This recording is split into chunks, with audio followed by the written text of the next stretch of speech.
we pretty much have 100% conviction rate of anyone we take in that has meat on them.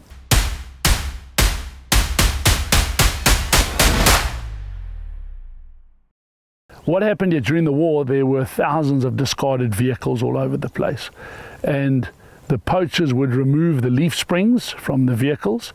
They would take them to a very rudimentary foundry, and these blacksmiths would produce the gin traps for them.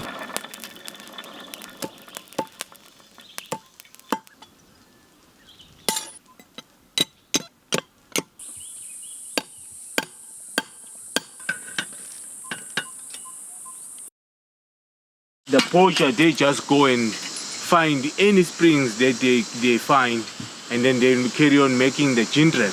This gin trap here is not the make from here. This gin trap is coming like 185 kilometers away from our place. That place they call in Yaminga. If you look this gin trap and look this gin trap, it's a big difference. As you look, all of the gin trap that are here, they are all the same like this one. The difference is just the spring. Look at this big gin trap. Look at the size as I'm standing. From my feet all the way next to my hip, it's just one gin trap. Even they caught a human being with this gin trap. There is no way to move. No one is gonna see you. You get caught with this gin trap. Even the buffalo, even those big bucks that you have here, all those big animals, there is no way to move with this big gin trap like this. We've removed thousands over the last 29 years. In fact, every slab of concrete you see around our buildings has been reinforced with gin traps. That's how we've got rid of them. We've seen the quality in recent years go down. It's as they scratch more and more to get leaf springs. There are very few available now. We find much less of the big, strong ones. We find more of the little ones that they use predominantly for things like warthogs and bush pigs.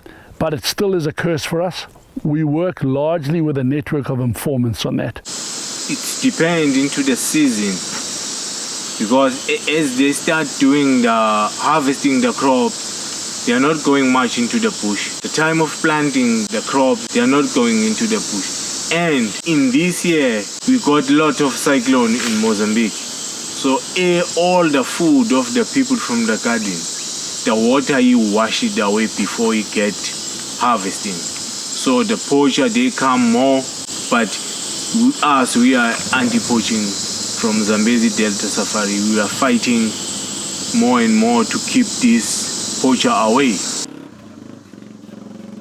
Of late, we've targeted the foundries, and with government assistance from the game department and the police, this last year we managed to close down 3 foundries and make some really good arrests there. So they're on their back foot, and we are definitely seeing far less gin traps. In the early days, you would find half a dozen poachers come in here that have 10 gin traps and 50 snares. Now it's more often you'll find 1 gin trap and 10 snares. So the pressure's on. It's mainly poaching along the edge of our concession, and mobility is more important than coming in with a big line.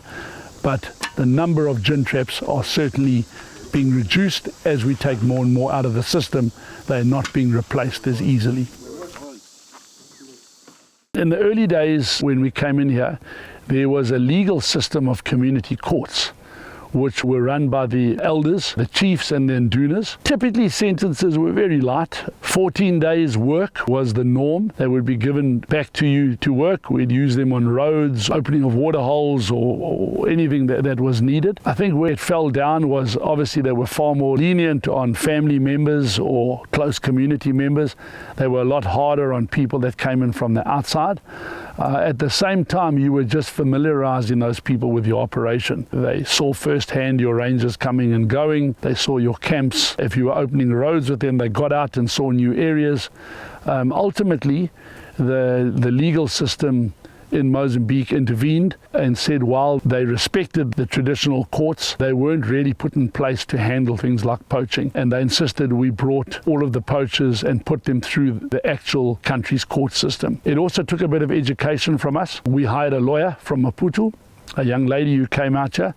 She educated the police First of all, she educated our rangers on how to prepare a case, how to prepare the evidence, and then she actually went to the courts and went and met with the judges and the prosecutors and explained to them that this game actually belonged to the country. Every game animal had a license fee, every game animal had a value put to it, and it was a great turning point for us.